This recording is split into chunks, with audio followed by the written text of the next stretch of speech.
What? Why are you shaking your head? You're welcome.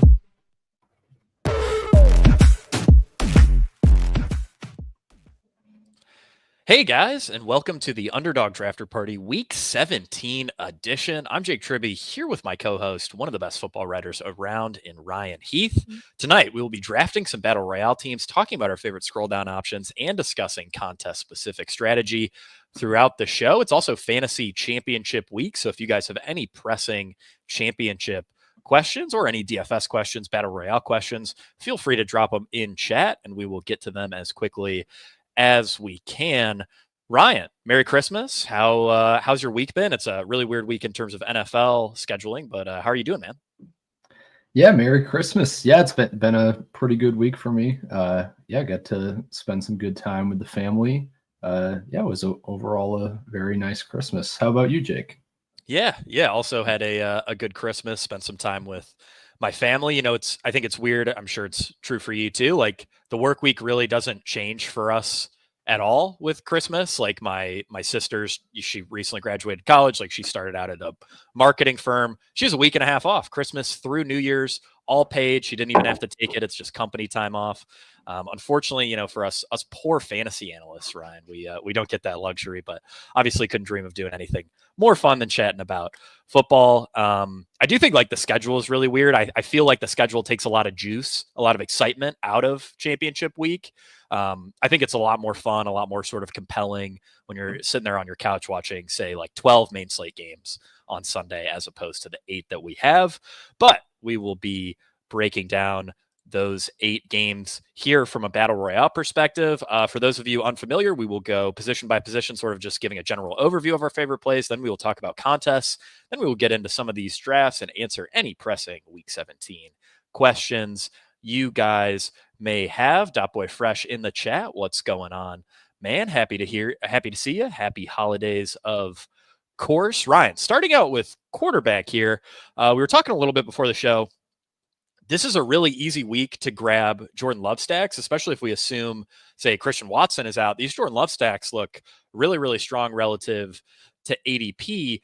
Beyond Jordan Love, though, I really haven't found a ton of angles that I absolutely love. I really like Baker Mayfield this week. He's a guy I'm going to play a lot of in DFS. An ADP of 16 feels a bit high. Certainly don't like Josh Allen at an ADP of 4 given the spread here.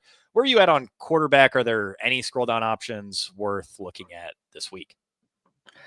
Yeah, what you just said is exactly how I'm kind of viewing it. Allen, I have zero interest in this spot, especially at that ADP. Baker, Darnold, Love, all good plays. I like all of them. I like that Love is clearly the cheapest. I really like that his pass catchers are clearly the cheapest. Yep. Kind of the big problem with Baker and Darnold is if you're taking Justin Jefferson or Mike Evans in the first round or at the turn, you're really locking yourself out of a lot of running backs where there are like 9 viable running backs on this slate, and then there's a huge drop off. And if you don't get 2 of them, every team I've done so far that does not have 2 of those running backs has felt terrible. And it's just very hard to thread that needle when you're doing a Baker or a Darnold stack. So yeah, Love becomes like my favorite QB to stack kind of by default. I'm not drafting Richardson right now. I'm not drafting any Colts quarterback until Sunday morning because why would we expose ourselves to that? We don't know what's happening there. After that, kind of my clear favorite option is just Aaron Rodgers. I don't love it, obviously, but the Bills have been giving up a lot to opposing quarterbacks and to opposing wide receivers over the past 5 weeks. Devontae Adams is one of the clear values right now by ADP, so I'm kind of ending up with a lot of Devontae Adams anyway. Volume has kind of been going around him completely the last 2-3 weeks, so that feels pretty decent in a game script that the Jets are probably going to have to be chasing points. But yeah, outside of that, there's not a whole lot I super love. So yeah, I'd expect my quarterback ownership to be pretty condensed around like those top 3 guys and Rodgers.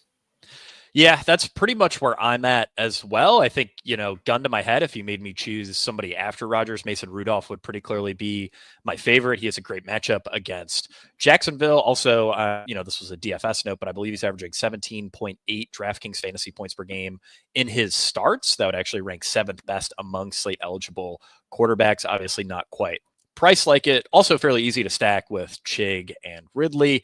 Could, especially in like a 10-team draft, could maybe throw some Tajay Spears in there. But yeah, I'm with you. I think I will end up pretty condensed at quarterback, as you guys can see, courtesy of the lovely tools at bestballoverlay.com. There are like pretty clearly 2 premier game environments, and it's the Tampa Bay Carolina game and the Green Bay Minnesota game. Everything else is looking pretty gross, beyond the Buffalo game, but that projects to be a bit more of a blowout.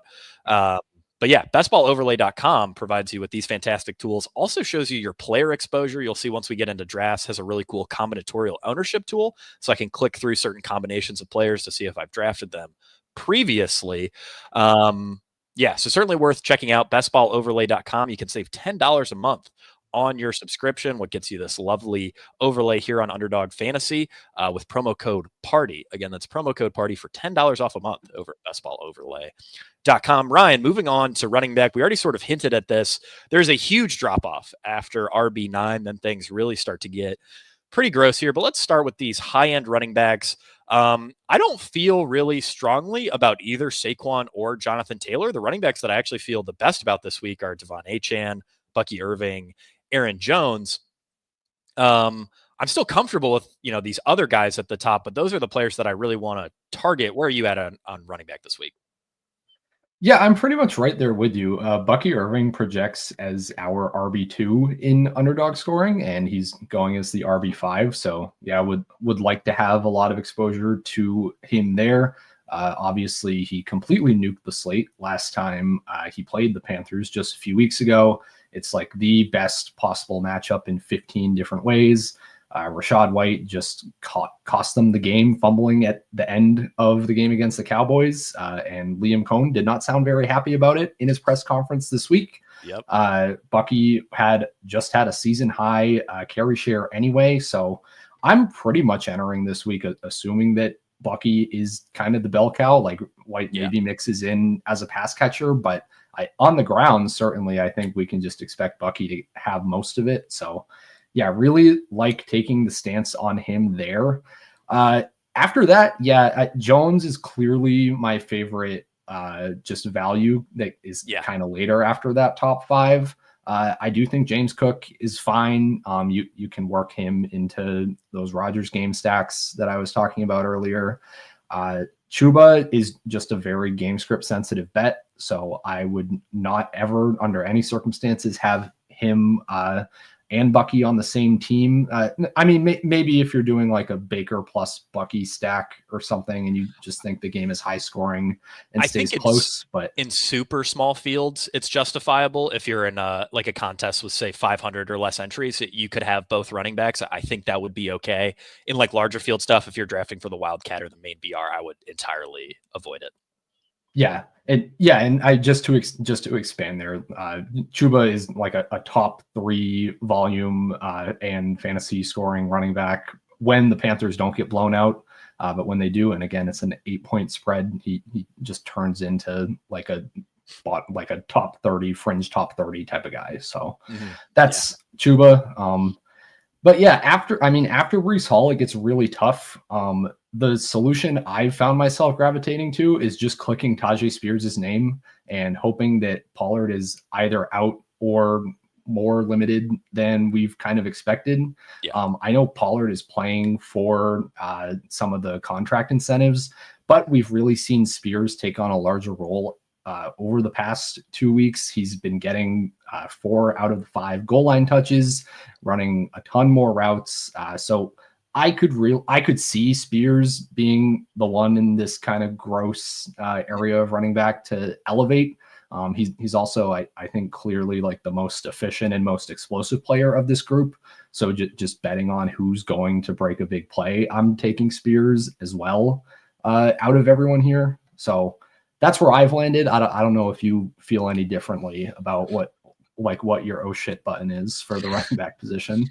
Yeah, I mean, I think it's got to be Spears at this point. I mean, you could maybe convince me for some Jerome Ford exposure, but I just see so minimal upside in this offense. Miami run defense has also been pretty solid. I think if you're doing, I don't believe there are any 12-person drafts this week. I believe we'll talk about contests here shortly, but they did cut down the goal line stand to a 10-person draft. In those, I think, you could justifiably maybe target like a Tank Bigsby and Alexander Madison. Those are two running backs who both, pretty heavily benefit from positive game script. And, if their respective teams do win, I could see either guy pushing for maybe say 18 rush attempts, and would certainly be live for multiple touchdowns, which could get you there in like a 10-person draft. And in a 6-person draft, obviously, I want nothing to do with them. And then after that, it just gets too gross to even really consider any of those options. Only other thing I wanted to touch on was Aaron Jones. My sort of expectation this year for Aaron Jones, we've seen his snap share sort of bounce around all over the place. We've seen Cam Akers eat into his workload in certain games here later in the season. I really think Minnesota is going to treat this like a playoff game. If we assume that, I think we can pretty safely say Aaron Jones is going to play about 85% of snaps. Cam Akers won't mix in for any goal line stuff. This is going to be Aaron Jones' backfield. So, if any of you guys were wondering why me and Ryan both like Aaron Jones and why our projections like Aaron Jones, we have him projected as the RB6 by Underdog scoring right now. So a little bit of value relative to the RB8 on the board. It's because we expect Minnesota to treat this like a playoff game and to ride their main guy in Aaron Jones. And I think pretty safe to say there is a massive gap in terms of raw skill between Aaron Jones and the next man up in the Minnesota backfield. Ryan, this feels like a pretty good slate for wide receiver. The top options are obviously solid, and then there are also some compelling scroll downs, especially if we assume Christian Watson is out. How are you seeing the wide receiver position this week? Yeah, I'm with you. There are a lot of good options. I really like kind of all of these top 5. I definitely want to be mixing all of them into my builds. Like I alluded to earlier, it's a little difficult with Jefferson and Evans just because you're getting cut off at the running back position. So you have to click a running back in with your other first 2 pick if you're taking Jefferson or Evans, pretty much no matter what. Yeah. But aside from that, all of these guys project well and are decent. I do like AJ Brown quite a bit, just as kind of a one-off. He had the highest first read target share in any game in FantasyPoints data history last week with Kenny Pickett. I think there were only 2 Kenny Pickett targets that went to any receiver not named AJ Brown or Devontae Smith. So I mean, and I think you said this in our projections meeting this morning. If I was a backup quarterback and I could just throw to AJ Brown every time, like that seems like a decent idea, right? Like that's how you stay in the league, man. Yeah, exactly. So I like leaning into that a little bit. Dallas has gotten burned at times by these outside receivers. It should be a good schematic matchup. They've been playing single high recently and against the Eagles last time. So I like Brown kind of as a one-off. After that, if you want to scroll down a little bit, I think my biggest stand is actually going to be Calvin Ridley, who's even a bit lower here.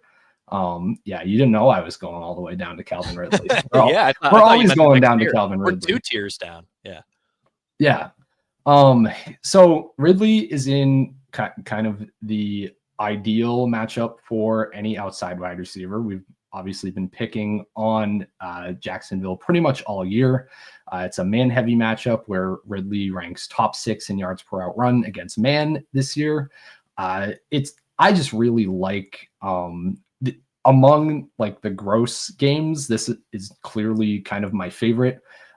Ridley also leads the league in catchable air yards in Mason Rudolph starts, up to like 92 catchable air yards per game in those games, double what he had with Will Levis. So I do think there's a bit more. I feel like every week it's like, okay, Calvin Ridley projects really well, and we're touting him like as a high upside GPP play based on the volume, and it doesn't usually materialize.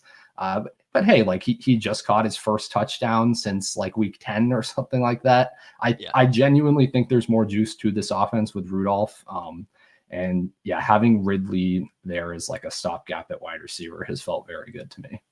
Yeah, I think that's a great call on Ridley. It has been a little bit surprising to not really see him get steamed a bit more. I mean, obviously the volume hasn't been great, only 5 targets per game over his last 2. But just the increase in catchable, air yards combined with the really fantastic matchup against Jacksonville makes me certainly tempted by Calvin Ridley. If I was forced into game stacking any game that isn't Minnesota, Green Bay, or Tampa Bay, Carolina, I would certainly look at Tennessee, Jacksonville as probably right there as my favorite. Things are pretty condensed. Defenses are struggling. I could see some upside in that game. Beyond that, I did want to highlight some of these Green Bay guys. If we assume, again, we don't know anything about Christian Watson's status right now, I'm sort of leaning toward him not playing. Most sites have him projected out at the moment, but LaFleur sort of hinted this is going to be a true game time decision, even though he didn't practice all week. If we assume he sits, Romeo Doubs is a solid option, but Dontavian Wicks will really jump up boards. He'll start to project really, really strongly here. Trying to check our projections. I believe we still have, okay, he's still down there, and I believe we have Watson projected out. So I might be exaggerating the projection jump a bit, but I still think, from an upside perspective, he would be a really strong play. Ryan, I know you're a bit of a Dontavian Wicks enjoyer. What are your thoughts on these Packers wide receivers if we assume no Christian Watson? Yeah, so I'll start by saying I think Watson in or Watson out, Reed is still a good play. Jaden Reed, amazing schematic matchup. Vikings playing a lot of zone, and just kind of in general, they've been allowing a lot to wide receivers all season and over the past 5 weeks. So Reed is locked in as a good play, I think, regardless. But yeah, if Watson is out and Wicks kind of steps into this role, he is averaging, I think it was over 18 expected fantasy points per game in games with Watson either out or limited, below a 40% snap share. Now, of course, it's Dontavian Wicks. He in that sample, he has dropped literally 20% of his targets and only scored 13 fantasy points per game on that. But look, guys, drops that, yes, there are certain players that have better or worse hands than others. I don't think any NFL player has a natural 20% drop rate. Even Wicks over his career does not have a natural 20% drop rate. That's not something you can project, not something you should project. So I really like that to kind of positively regress. And if it does, the upside is a bona fide top 10, top 12 receiver play on this. So that's something I'm definitely leaning into in the main slate. I think in BR, it's easy. It is a way to make Jordan Love stacks more unique in the larger field stuff. I'll put it at that. It's not something I'm going to have a ton of in BR because I think there are other ways to do more minor scroll downs, doing you don't need to have Tajay Spears and Dontavian Wicks on the same BR team. Yeah. Example, right? Yeah, for sure. I think especially in 10-person drafts, Dontavian Wicks is going to be really nice. And it'll be interesting to see sort of what happens with his ADP if we don't get any news on Watson, if we go into, say, 1 p.m. lock with Watson just truly questionable. You won't see basically any ownership on a guy like Wicks, at least in 6-person drafts, which is really, really nice. And I think a solid reach. I'd probably put it at 65% that Watson doesn't play, 70% that Watson doesn't play. Which does make Wicks a tempting scroll down option, especially assuming we get no overnight news. Anything to add on wide receiver, Ryan, before we move to tight end? No, I think that's pretty much it. All right. Yeah, I guess this is definitely a game stack type of week. Oh yeah, for sure. There are a couple game environments I think we clearly want to target. We will talk about those a little bit more as we draft some teams. Also, Toronto Dave, glad to see that you have AJB and Ridley in the finals. I think that could give you some quality upside there. And if any of you guys have any sort of fantasy championship questions this week, me and Ryan are here to help you out. So feel free to ask those. Ryan, though, tight end. To me, I want about as much Brock Bowers and Jonnu Smith as I can stomach. Beyond that, Hawkinson, Chig, Kraft, Ferguson, they're all okay. I actually like Payne Durham quite a bit in Baker Mayfield stacks, especially in 6-man drafts. If you're trying to get a little unique, after that, things get a little rough. Where are you at on tight end? Yeah, this week compared to previous weeks, I think I'm less prioritizing getting a top tier tight end. Bowers is fine. I shouldn't say fine. Bowers is a good play. I have no issue with where he's going in a vacuum. But as I was kind of saying earlier, picking Bowers at a 9 ADP when you're only going to have one running back on your team at that point, and there's a very good chance that all 9 of the good running backs are gone by the time it gets back to you in the 3rd round, that's very tough for me. Yeah. And if I'm doing that, then I'd rather have it be because I'm making a choice in this draft that I really want, like the Baker Mayfield, Mike Evans stack, and I'm swallowing it and giving that up, as opposed to I just have like whatever RB plus Brock Bowers and no particular plan for the draft. But I think it's fine, but yeah, he's not someone I think my exposure will not be that high ultimately. At cost, I think my favorite tight end here is Tucker Kraft. So he kind of profiles as fine as like a top 6 option with Watson in. With Watson out, he's averaging almost 17 DraftKings fantasy points per game. So a bit less on Underdog, but definitely has some of the best touchdown equity of any tight end on this slate, which is so often kind of what decides the tight end position. Really is, the only game that doesn't have like major weather concerns pretty much because they're in a dome, which is another kind of feather in the cap of the Sam Darnold and the Jordan Love stuff, is where, we kind of have weather questions about a lot of these other games. Kraft is like my favorite value in a vacuum, but I've been taking plenty of Chig, plenty of Jake Ferguson. I agree with you. Payne Durham in the Baker stacks feels pretty good. Other than that, I haven't felt the need to go really off the top 6 at tight end much, though. Yeah, here's something crazy. Payne Durham has the exact same underdog projection in our stuff as Dalton Kincaid. Granted, they're not particularly far from ADP, but that is a pretty wild thing to say here in week 17. And I think mixing him into Baker stacks makes a lot of sense. I believe, if I remember correctly, Durham led the team in route share last week, finished with 7 targets. So he's basically in the Cade Otton role. And we were talking about this this morning with Chris Wecht in our weekly projections meeting. There probably isn't a huge difference in terms of raw skill between a guy like Payne Durham and a guy like Cade Otton. I know Chris said, especially if you go back to when they were drafted, they were probably pretty comparable prospects. So certainly a notch in the cap of a guy like Payne Durham. I think people are going to see that name and just be like, oh no, that's gross. I don't want to draft Tampa Bay's backup tight end. But hey, if he's in the Cade Otton role in a week where, no Sterling Shepard, no Otton, certainly worth thinking about. All right, Ryan, we can jump into some of these drafts here. We can also answer some questions. We'll start off with a couple main slate drafts, and then we might also do a Saturday draft. There are 3 games on Saturday. Ryan, while we wait for this to fill, what are your thoughts on the way the NFL broke up the schedule this week? Obviously, it makes sense for them from a monetary perspective. I know like the Netflix games crushed in ratings. I'm sure the Saturday games will do really, really well. Where are you at on this week 17 schedule? To me, it just takes a lot of juice out of fantasy championship week with things being so spread out. It sucks. I hate it from like I hate it from a fantasy perspective, in terms of I had DJ Moore and Keenan Allen both running in a championship against producer Thomas backstage last night, and now I get to feel miserable about that for 3 days instead of just feeling miserable about it like at 1 p.m. on Sunday when there are other things happening. So there you go. That sucks. Aside from that, there's just there was an Adam Levitan tweet that I thought was very prescient on this earlier today. But basically, the NFL having most of the games on Sunday, it's a novelty thing. Like you're like, okay, from our perspective, like working in the industry, this is very true. But even as a fan, I think it's true.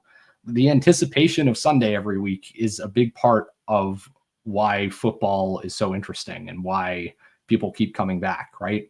When there's a game on basically every single day, it's just like, okay, we keep getting games, we keep getting games. I know the ratings were good or whatever. I highly doubt that many people were that locked into the Christmas Day games. Like it was very like background noise for us at my house. Even with me actively like trying to pay attention and watch, it's just hard, man. There's too much going on in the holidays. So I don't know who it's for, other than for Netflix and the NFL to say, wow, we broke ratings records and we own Christmas Day. Like what are we really, what's being accomplished here? What are we gaining aside from like bragging about the numbers? Yeah, I mean, I think money would be the obvious answer. I will say though, like I think a big complaint you'll probably hear from people in championship week is like I would imagine there are a lot of managers who are playing in the championship who might not have even been aware that there were 2 Christmas Day games. You wake up on Christmas morning, obviously you have a lot of family stuff going on, opening presents, eating good food, drinking beer, whatever. I would imagine this is probably one of the worst weeks of the season for people forgetting to set their lineups, which is a pretty big tragedy considering the amount of leverage to be had in week 17. I mean, if you're playing in a home league, this is your biggest week of the season. I know I commission a league with all my college buddies, and I made sure to at the 2 guys in the championship. And I was like, here's the schedule for this week. Please do not forget to set your lineup because it's really, really weird. So hopefully neither of them forgot, but I did all I could do as the commissioner. Guys, if you have any pressing questions, we will get to those shortly here after we wrap up our 2-3 turn. Ryan, we started off with Saquon Barkley. I think pretty obviously the 101, just looking at our running back projections. I know I said I'm really excited about guys like Bucky Irving, Achane, Aaron Jones, but Saquon Barkley has a 20-point projection here. This could pretty easily be it's about a 7-point spread in Philadelphia's favor. So he should have the positive game script to go along with a solid matchup. Dallas run D hasn't been great. Anything to nitpick with Saquon as the 101 outside of, maybe they just don't need to press him much here. I think the nitpick is like the Eagles running game wasn't nearly as efficient with Hurts off the field. Saquon was down to 4.5 yards per carry, was actually getting stuffed on 60% of his runs once Pickett entered the game. I think that's a reason to like talk yourself into contrarian AJ Brown stuff, though. I don't think that's a reason to not take Saquon at the 101. Yeah, I'm with you there. Here I feel like our path is pretty straightforward. I sort of want another running back, and I also want BTJ. Do you have any complaints with that? Yeah, no complaints with that at all. All right. I think this is like a fairly straightforward slate in 6-mans for building later round stacks.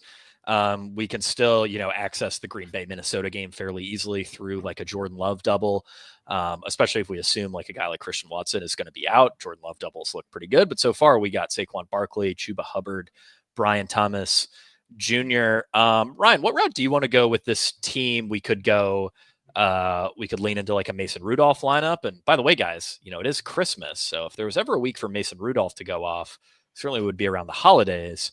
Or we could, pivot back to like a Green Bay, Minnesota type game stack, maybe get like a late round Hawkinson, stack up Jordan Love. Do you have any leans there?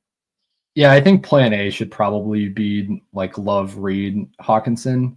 Okay. And if any of those are getting sniped, then yeah, we can pretty easily just pivot to Rudolph plus Ridley, and we already have the BTJ bring back. Yeah. I guess if I have one complaint about this slate, as interesting as I think the slate is, because it's making you make decisions that like really have consequences, like 1 or 2 rounds later into your draft. Yeah, there aren't actually that many ways to go. Like there are basically, because we drafted like this, there are like 2 game stacks that we could realistically do at this point. Because we didn't take Adams, so that's no interest even in Rodgers stuff.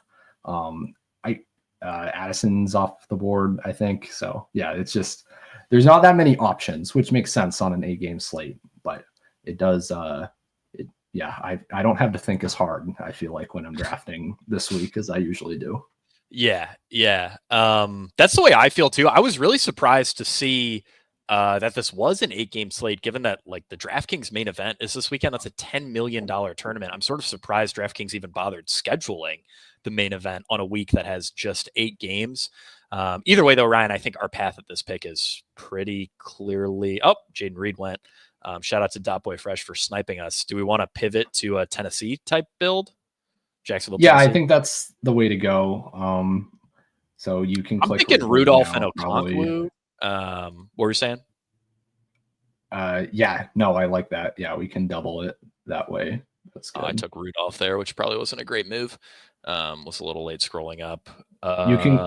We can go Ridley Oh, yeah. and Okonkwo. Yeah. Yeah, let's go Ridley. We can end up with a solid double stack there. I think Okonkwo is probably going higher than Ridley, just by a little bit. So we will take Okonkwo here first. Hopefully we don't get sniped on Ridley. I don't know. Do you want to take Ridley first? Either or. Just take Chig, I guess, first, Okay. and yeah, can We can always go elsewhere. Yeah. Yep. All right. Well, we are 10 picks away before we wrap up this draft. Didn't go exactly to plan, but I think we can still make the most out of it. We got Mason Rudolph, Saquon, Chuba Hubbard, BTJ, and Chig Okonkwo. Can get to a couple questions in the chat. Again, guys, anything you're debating for championship week, DFS, Ryan, if we run out of questions, I can start interrogating you about my my main event team for this weekend, because that's something I've obviously been thinking about quite a bit. But Dotboy Fresh asked, Neighbors or Ridley? For me this week, I think it's pretty clearly Neighbors. I mean, I get it. Like, it's just so gross, right? When a third of his targets are uncatchable, but the volume is absolutely insane. I mean, if we get this guy a quarterback, he's going to go nuclear. I think especially in a, say like you're playing in a championship round PPR, I would really like Neighbors there over Ridley. What do you think? Yeah, I agree with you. It's hard to, I don't know exactly what the projection gap is, but I imagine it's not enough where I feel comfortable saying I know ball and I think that and I think the Giants suck. Yeah. So it's got to be Neighbors. It's about a point gap and half PPR. I have our underdog projections here pulled up on another monitor. To me, that's enough to just lean Neighbors. And again, I mean, the volume for Neighbors has been so good. I think in terms of raw upside, they're pretty similar plays. But you know, especially in like a fantasy championship, you're really just focused on median unless you find yourself chasing massively. And even then, I'd probably still lean Neighbors because again, I think the upside's about the same for both guys. We did get lucky, Ryan. Calvin Ridley did come back to us, so we will be able to finish this draft with Mason Rudolph, Saquon, Chuba Hubbard, Brian Thomas Jr., Calvin Ridley, and Chig Okonkwo. That's a team that I certainly like. Obviously would prefer a bit to stack Minnesota Green Bay. But we can actually, I'll try a goal line stand and maybe we can hop into a 10-man draft. One thing that I noticed doing some drafts earlier today is that they're slowing a little, they're filling a little slower than a normal Friday. I think that's because, you know, people with liquidity are probably thinking more about the Saturday games than they are the Sunday games. Makes total sense, but it is just a little bit annoying when you always do a Friday show talking about the main slate. Dotboy Fresh had another question, Ryan, on Jerome Ford or Tajay Spears. He says he needs somewhat of a ceiling play. I think especially if you're going for ceiling, I would definitely lean towards Tajay Spears there. I don't know if you have a take. I think there's a pretty good chance they could just say like, you know, Pollard needs to be close to shelved. Although I know Johnny Proctor brought this up on Cashing Points. Pollard's only 90 yards away about from one of his contract incentives. So maybe they do try to, you know, power him through to get there. I still lean Spears for upside, I think. Do you have a take there, Ryan? Yeah, I'm pretty clearly Spears for upside as well. It's just the offense that's more likely to actually move the ball and do something. That's just any offense better than a DTR offense. Man, I will say, Jake, on the first play or whatever of the 1 p.m. games last week, I was like, oh my God, I talked shit about Jerome Ford literally all week. And on the first play, he broke off like I don't know, it was like a 40 or 45 yard. It was a 65-yard run. Okay. Yeah. And then luckily did I mean, not that much else. It's not like he broke the slate. But I was feeling pretty bad about all the Jerome Ford hate that I had put energy into, and he didn't even end up being that owned. So it was kind of Spears is my answer to the question. Yeah, it was kind of like a funny start because I went to like lock happened, and then I went to like, you know, probably clean up something around the house or whatever for 10 minutes. And then I checked my phone and I'm like, oh, I'm in basically last place in every contest because I played 0% Jerome Ford and he just ripped off a 65-yard run. Obviously I'm biased because Jerome Ford went to the University of Cincinnati. He was on our 2021 college football playoff team, but He's a really, really good running back. And I'm surprised that they're committed to using Deontay Foreman in sort of that goal line role. Obviously, still not a lot of juice for Ford with DTR under center, but he's a guy who I could easily see being a productive bell cow in the NFL. Very explosive, very efficient overall, good receiver. I've just never really understood why Cleveland doesn't seem to want to give him the full workload, even when they're leading. Just a little weird to me. I don't know if you have any takes on the Jerome Ford usage as we come up on the 105 here. I think I just lean Achane straight up, right? Yeah, I think it's just Achane, and then Yeah. if Evans falls to the next pick, we can try to do a Baker stack. Oh yeah, but that's a good call. Yeah, I would actually echo what Johnny Proctor said on Cashing Points in terms of Jerome Ford's usage, which is I think the Browns know exactly what they're doing. They don't want to win any games, so that's fair. Any Jerome Ford touch, as we saw last week, it is potentially a big play. Like the I guess sadly enough, the most potential for a big play on that offense right now. So you got to limit that stuff, man. Yeah, that is fair, and I think that probably is the best argument for why DTR is starting here. Start off with Achane. We still have Josh Jacobs on the board. I do think I lean Evans here. I really want to get some more Baker exposure on this slate, and really can't understate. I highlighted this on Cashing Points. Cannot understate how good of a spot this is for Tampa Bay. They have the second highest implied team total of the week behind only Buffalo. They're implied by Vegas to score more points than Cincinnati, than Baltimore, than Green Bay, than Minnesota. It's a fantastic matchup, both on the ground and through the air for this Tampa Bay offense. So I really love Tampa Bay stacks. I think it's going to be, basically impossible in a 10-man draft, but at least in some of these 6-mans, I mean, there will probably be situations where maybe you could grab both Bucky and Mike Evans at like the 6-7 turn, like Spooky Bear had that opportunity in this draft. Something like that, tacking on Baker Mayfield, tacking on an Adam Thielen gives you a really, really good game stack. And this is kind of a weird week where we have 2 great game environments. We have Carolina, Tampa Bay, we have Green Bay, Minnesota. We've got a mediocre game environment in Jets, Bills. Everything else basically just sucks. Obviously, me and Ryan and Proctor and Hilo agreed on Cashing Points. We see a little bit of juice in Tennessee, Jacksonville, especially because those offenses are condensed. We have some playmakers. But man, I mean, just looking at Vegas totals, like there is a very clear tier break between all these games. So I want a lot of exposure to game stacks for either Tampa Bay, Carolina, or Minnesota, Green Bay. Ryan, I think we're just hoping to get Baker Mayfield here, right? Yeah, we want Baker, and we want Chuba to fall too, but that would probably not happening. That would be awesome if we did manage to get Chuba here on the follow-up. We will get Baker. We'll have a shot at Chuba. Spooky Bear has not taken a quarterback, so I think we probably have to take Baker here. Well, we're guaranteed one of Chuba or Brees, so we can cleanly take Baker here and feel I'm okay. good with that. Yeah. Where are you at on the Brees Hall usage? 80% snap share last week, which is obviously really strong. It seems like they've sort of come back around to Brees just being the guy. It seems like he's past, any injury concerns. My biggest concern is that Aaron Rodgers is just going to say, hey, I want to get my boy Devontae Adams a new contract. So I'm just going to give him 20 targets and, who cares what Brees Hall does? Where are you at there? I think I'm going to draft Brees Hall with this pick anyway. Yeah, definitely draft him here just because of the tier break. I like Hall a decent bit. I covered him for Data Points, which is coming out right here on this YouTube channel at some point tomorrow. Make sure you check that out if you're curious about how I like to pull stats out of the Fantasy Points data suite for my DFS content. But yeah, aside from that, just incredible running back funnel and underneath funnel matchup for Hall, where the Bills kind of, as I said, just funnel everything to running backs. They've been allowing the highest target share, most receiving yards per game to opposing running backs. Hall was also up at a 63% route share last week. So I'm just taking that to mean that he's, even if he's not fully healthy, he's at least fully back in his role. We have seen him have spike weeks, especially from a receiving usage perspective.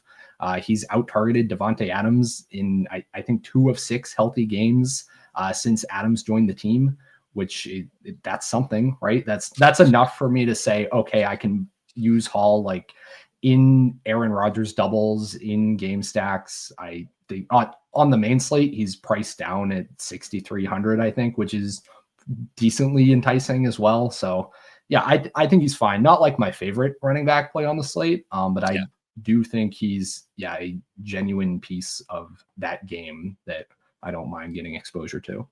Yeah, I think I'm right there with you. Ryan, so far we have a Baker Mayfield, Achane, Brees Hall, Mike Evans, Adam Thielen team. I have Payne Durham queued up. There is a bit of a projection gap between like Okonkwo, Kraft to Payne Durham, but I think I like it here for the stack. Where are you at?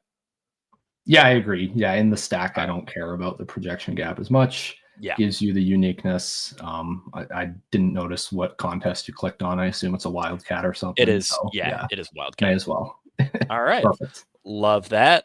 So wrapping up with a Mayfield, Achane, Hall, Evans, Thielen, Durham team. Pretty close to my ideal sort of Baker stack. Like I said, I think you can play these, Carolina, Tampa Bay stacks in a few different directions. If you get the opportunity, you could go with Bucky Irving and Mike Evans. I think that's totally fine. Honestly, I probably more for smaller fields like the fullback dive, but I really wouldn't mind like Baker, Bucky Irving, Mike Evans, Jalen McMillan, or with also Payne Durham. You can like triple stack Baker up, add a Carolina run back or not, either or. But again, this is a fantastic offensive opportunity for Tampa Bay against this Carolina defense. So really, there's no amount of Tampa Bay players that I would say is too many. I would just be cognizant of field size when you do want to draft those Tampa Bay onslaughts. Let's see if maybe we could get into like a fullback dive here. Probably not. I'll queue up another Wildcat and then maybe we can swing over to a Saturday draft, which is a slate that I really haven't looked at all, but I'm excited to give it a try for the show. Yeah, no, it's definitely it's very interesting. I all right. Say. The 3-game slates are a big change of pace. We're already on a change of pace with an 8-game slate, but yeah, different type of like drafting brain muscles that are being worked out this week for sure. For sure. Drawing the 103 here, we should be set up pretty well to get Justin Jefferson potentially. I think that'd be a great start to a Minnesota Green Bay stack, which we haven't shown off yet. Can get to a couple chat questions while we wait. George asks, what are your thoughts on half-point PPR J.K. Dobbins going for his rushing incentive? Malik Neighbors looks like he's playing. Yeah, Rappaport did say Neighbors likely to play. So basically a Dobbins or Neighbors half PPR question. This is a tough one for me. I'm going to pull up our projections, but do you have an immediate lean there? I think I lean Dobbins. Okay. So Gus Edwards is confirmed out. Yeah.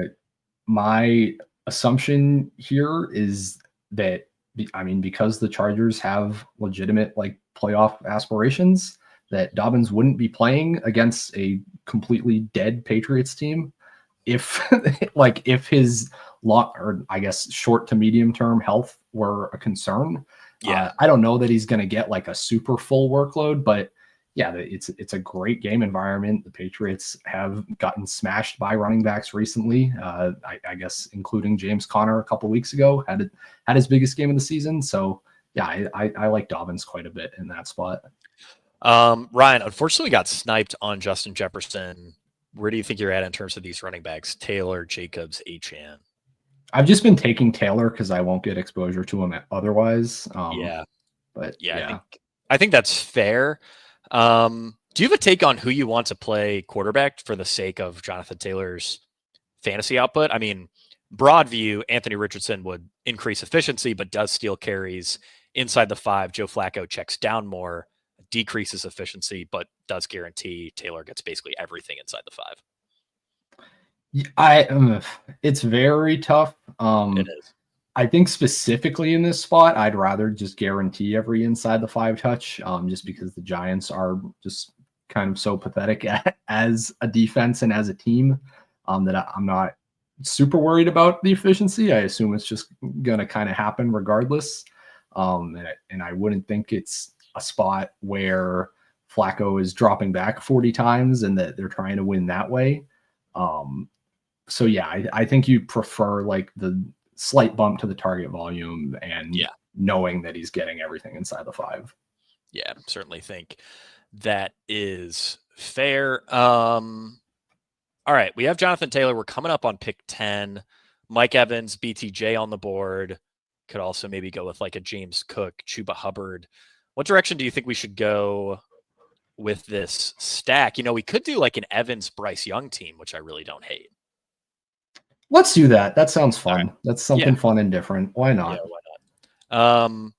I will say, like, you know, obviously I'm really just concerned with players who are going to score fantasy points and that's it. But I do feel an immense sense of pride for Bryce Young whenever he does well. Like, it's got to suck so hard to win a national championship at Alabama, win the Heisman, be the #1 pick, and then just be awful in the NFL. I do like seeing Bryce Young succeed just because I can only imagine the mental torment of being that highly regarded and then, you know, having to jump past just to complete a 2-yarder there. So yeah, why not? Let's go with Bryce Young.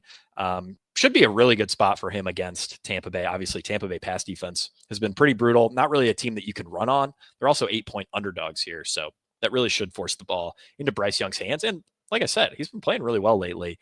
All right, Ryan. I think pretty clearly Aaron Jones here, right? I'm not in love with any of these wide receivers. If we want to go with a Bryce Young team, we can pretty easily wait on a guy like Thielen, who I think is like the clear favorite stacking partner there. I'll cue him up after Aaron Jones. Yeah, anything to add? Yeah, not really. Yeah, you just have to take the running back here in this spot. Yeah. If you're doing like not a top 2, top 3 desirable game stack, you have to have 2 good running backs on your team, or it's just feels very, very dead. I mean, on Bryce Young, I'm not in love with like the schematic matchup. His splits have been pretty bad against zone coverage this year. I've kind of talked both your ear and Scott Barrett's ear off about that this week. I made Scott move him down in the slate breakdown rankings. So if he goes off, you can blame me and not Scott. But yeah, that are pretty much my thoughts. But yeah, I mean, on paper, in theory, it should be good for him. Like, Tampa Bay is allowed a lot to opposing quarterbacks, so it should be like where he goes off. But yeah, I don't know. I don't believe in it that much, Jake. Yeah, I think that's fair. So like I'm playing in the DraftKings main event this weekend, was fortunate enough to win a qualifying entry.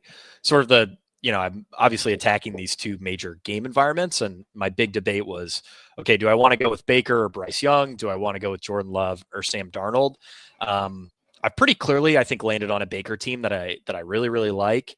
I did think it was interesting, though, that Johnny Proctor said that he actually might like Bryce Young just a smidge more than Baker overall this week. I mean, he's been playing really well. And I do think if you're comparing Baker and Bryce Young, the big risk, and I know we've talked about this, Ryan, is that Tampa Bay just goes crazy run heavy here. We saw them with a -6% pass rate over expectation the last time these teams played. It's pretty easy to see, 30, 35 touches for these running backs. Maybe Baker doesn't have to do anything. I think he only scored like 10 fantasy points the last time these teams played.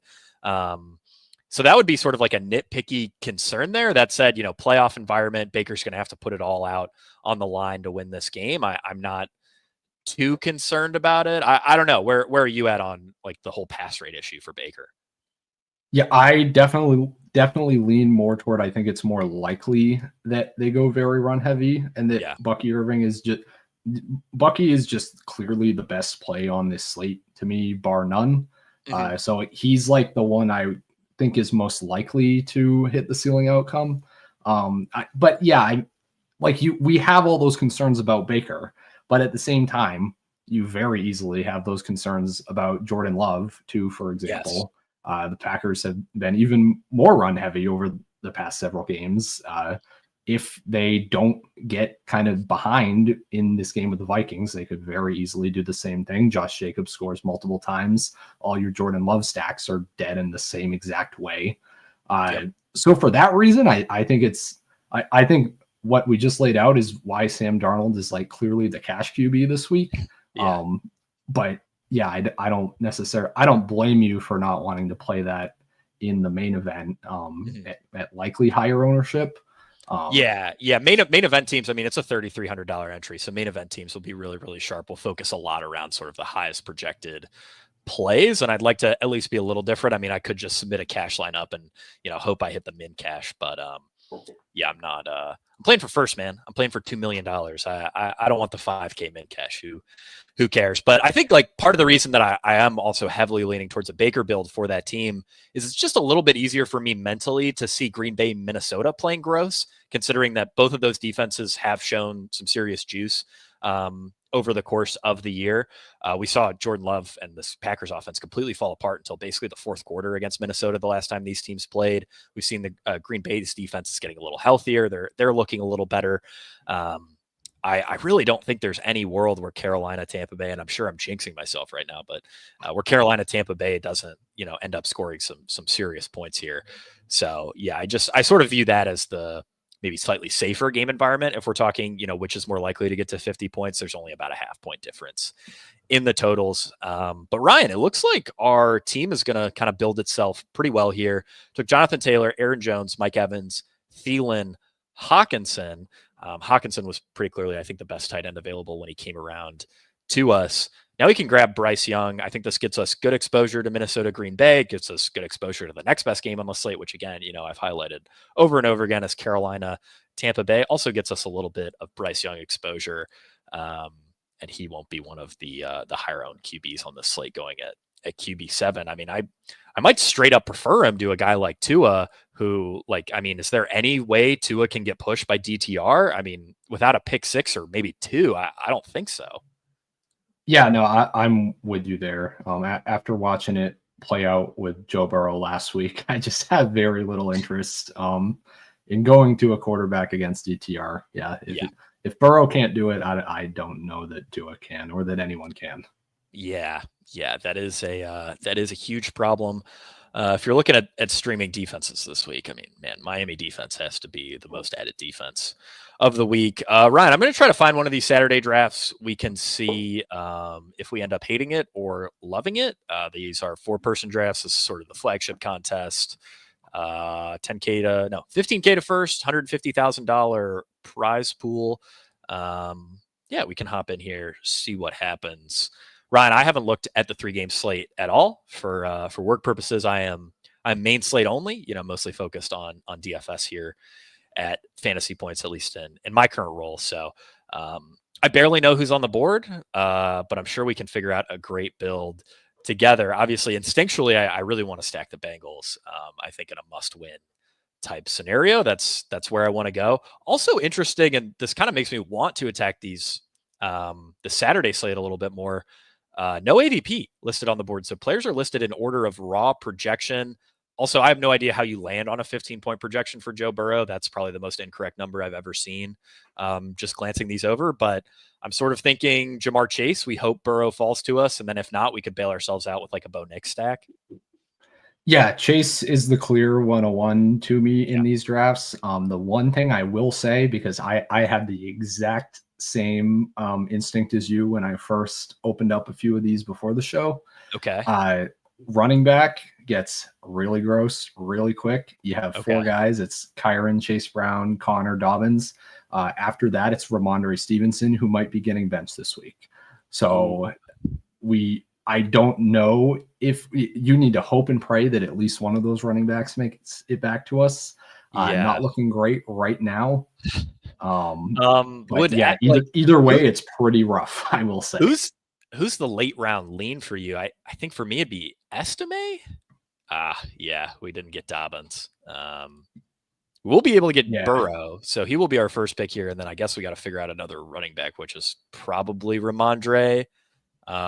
We don't need to click any of them. I think you probably just click Cortland Sutton here for the game stack, and then we figure it out.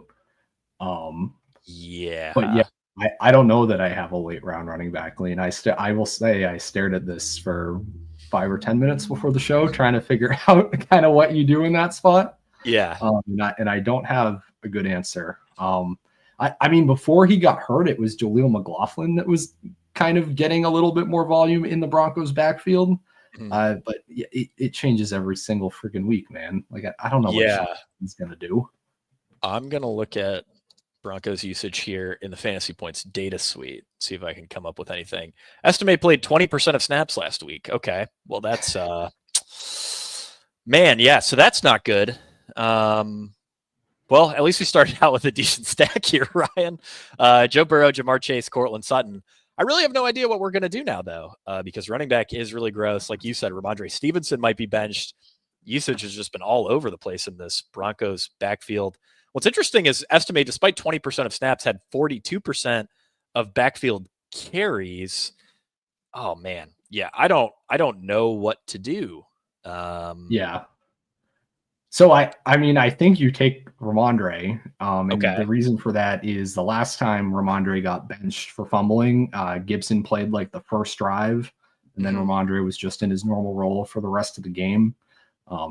So that's like what I think is most likely to happen, and what I'm obviously hoping happens in this spot. Yeah. So we did grab Ramondre here. Now I'm wondering who our next, I'm pretty clearly leaning wide receiver for our next pick. Can look at tight end. Not really tempted by Disley. Yoshivas? Well, what do you think? That's, you know what? That's not terrible. Yeah. Okay. That's probably the way to go. He All has kind of like a weird red zone role. So that is probably what you do here. Yeah. This is definitely an uncomfortable build. I can certainly see this slate putting you in a lot of tough spots in later rounds, but I do like that at least we got, a decent stack out of it. Joe Burrow, Ramondre, Jamar Chase, Cortland Sutton, Andre Yoshivas. Looking for a tight end for our final pick here. Disley would, I think, pretty obviously be the best. What's the news on him? Truly questionable. He's been limited all week. Okay. Yeah. See, I'm just getting caught up on injury news. Like I haven't looked at the slate at all.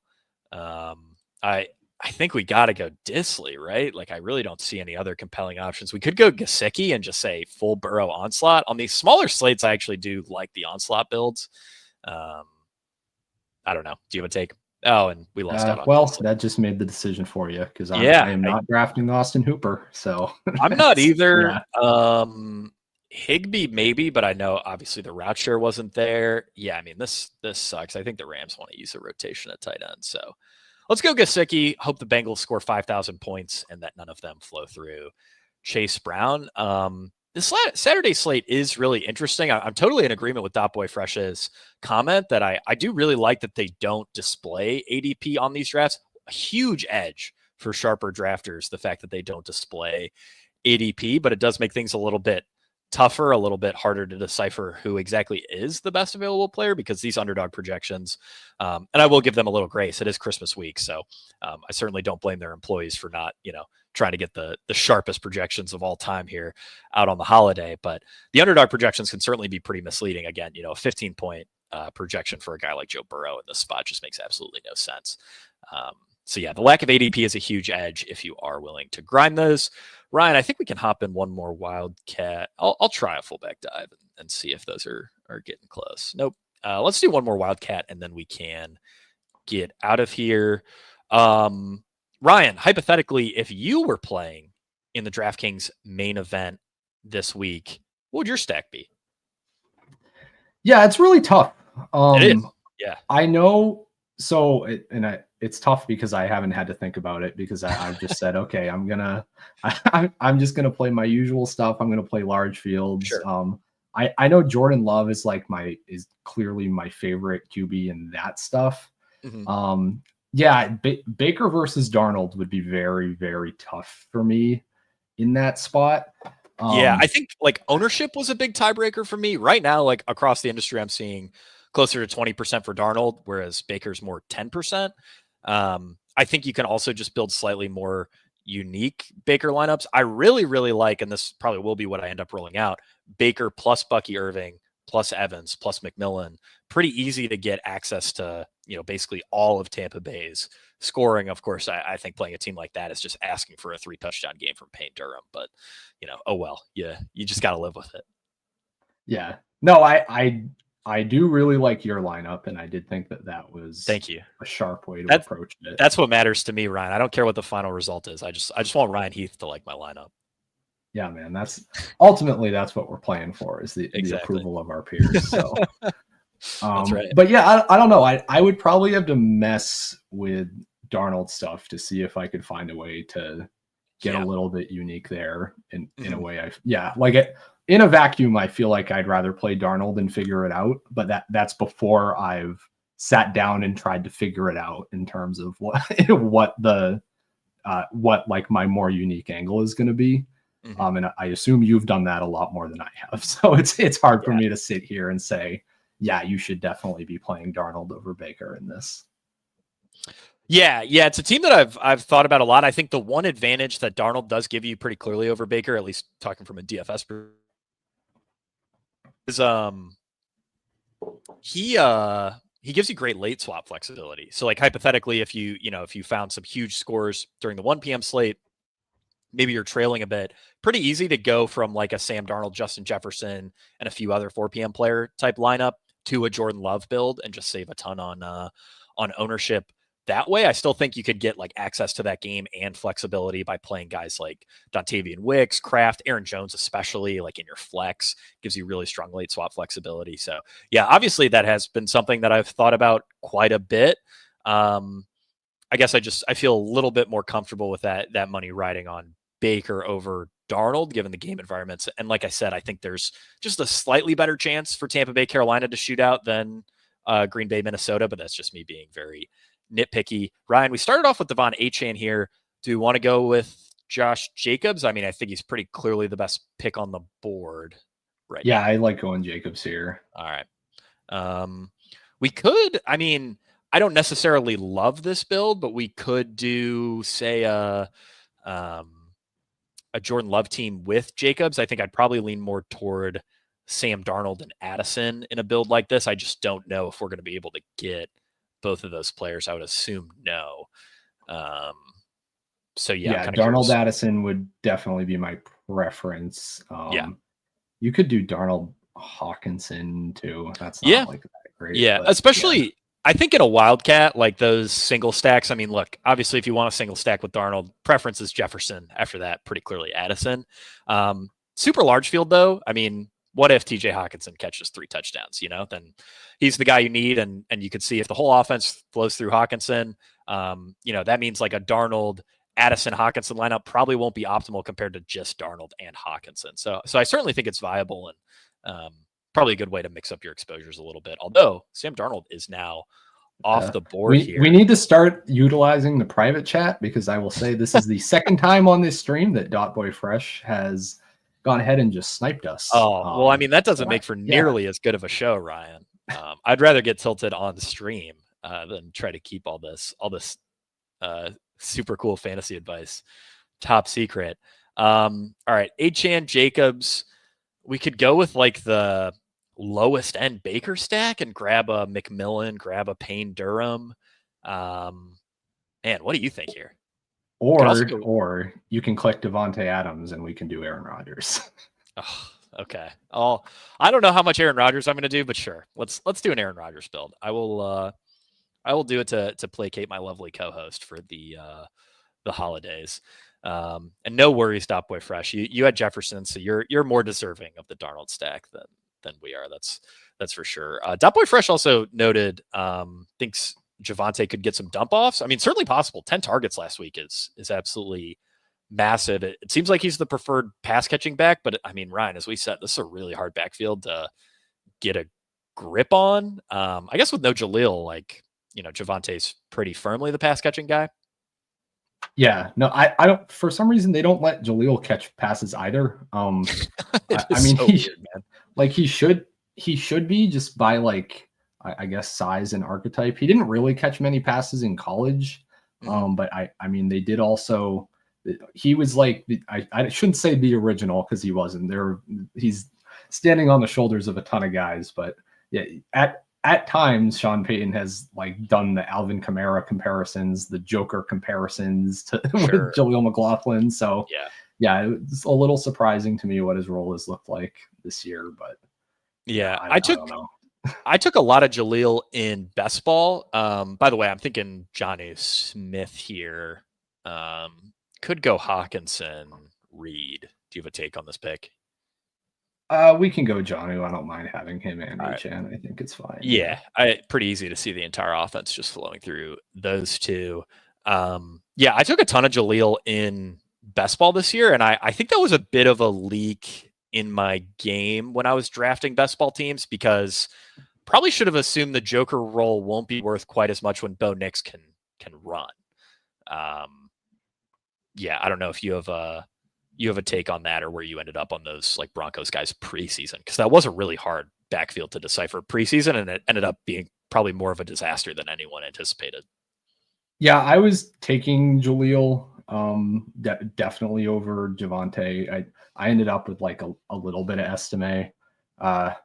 Yeah, I don't know. I also think I was underestimating like how much Bo Nix was going to be running.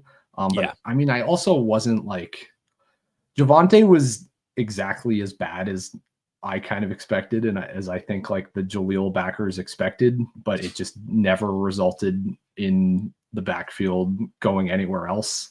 So I don't know if I'm like that upset with the call. Like I should not have been chasing Jaleel up into like the 13th and the 12th round of ADP probably. But other than that, I don't feel that bad about how I handled the backfield. Yeah, certainly think that's fair. Ryan, you'll be glad to know Dotboy Fresh avoided the ass tat. I believe he said thanks to a big game from Jade Daniels. So that's big. No permanent markings on your body. Always a big win if you don't want them. So congrats, Dotboy Fresh, on avoiding the ass tattoo, because that is one of the worst punishments I've heard of. I know we spent probably 20 minutes talking about that a couple weeks ago when he brought that up. And Chris G, no need to worry about missing the beginning of the stream. Can always just go back, rewind, catch our early comments. Me and Ryan will be in Discord all week, by the way. Oh, we are, before I get to the Discord plug, Ryan, we're on the clock. We need a wide receiver here. Tyreek, Thielen, Calvin Ridley. Yeah, I'd probably click Ridley. I think I would. Tyreek would be nice in this spot if we didn't have two other Dolphins. I don't know why. Don't know why this lobby hates the Dolphins so much, but yeah. This is if you wanted to grab like a Tua onslaught, this is certainly the lobby for you. But we will go with Calvin Ridley. Should end up with a Rodgers, Achane, Jacobs, Adams. Oh, Ridley. We should have actually done that. Wait, why didn't we just do that? We totally could have. We could have clicked Tyreek and then Tua. Oh, I do not like Tua. Not that I like want to, but that's probably grosser than Rodgers actually. Oh yeah, I'd much rather go with the Rodgers single stack against Buffalo, a game they're going to have to throw, compared to like Tua's coming into this game questionable, man. Like I really don't think he's going to play. I'm pretty sure, but I think they're just going to ride the bags here, ride Achane. Chris, we did do a Saturday draft. This is a kind of gross Saturday slate. We ended up with a Joe Burrow triple stack, I believe, right? With Joe Burrow, Chase, Yoshivas, and Gesicki. So I believe that was around the 40-minute mark of the show. You can click around and find that. But we did do a Saturday draft. What I was going to say, though, me and Ryan are in Discord. We drop underdog rankings in there that you can upload straight into the site, draft off those. Good proxy for value. It's just sort of a blend of underdog ADP plus our projections. Those are totally free. Discord's free to join. Underdog Battle Royale channel is also free to view. Can get those projections totally free. Can ask me and Ryan questions in there. Totally free. So certainly worth checking out. The Fantasy Points Discord, can join that over at fantasypoints.com. Ryan, as we wrap up this final draft, doesn't look like we will get sniped on Rodgers here. What kind of cool stuff are you up to over at fantasypoints.com? Yeah, so advanced matchups every Friday releases. It released a little bit later this Friday. They're very busy holiday week here, but it's out. You can go read it right now on fantasypoints.com. Advanced matchups, week 17. It's good stuff. I had a lot of fun breaking down this slate. I enjoy that, as we were saying earlier, like the change of pace slates. Week 18 is going to hit different, Jake. I haven't looked at the schedule. I'm scared for what week 18 is. Well, I assume it's just going to be every game is on Sunday except for whatever they put on Sunday Night Football. That's what they normally do. That is generally what they've done, and they also have historically done a really good job breaking those up. So if we get like a 13 game or 14 game main slate, it'll be like 8 and 6 for 1 p.m. and 4 p.m., which is great because then you effectively get 3 main slates, which is really, really awesome. Do you have anything to add there on the week 18 schedule? Because I imagine that'll be quite the sprint for us. That's what I'm saying. Yeah, it's gonna be very, very weird going from the shortest slate of the season to the biggest slate of the season. Yeah. But yeah, I mean, you know what? It'll be fine. I'm sure. I'm not writing 5 stats to know or the everything report for week 18 people. Because yeah, that's great. If you need that in week 18, you're a crazy person. I'm sorry.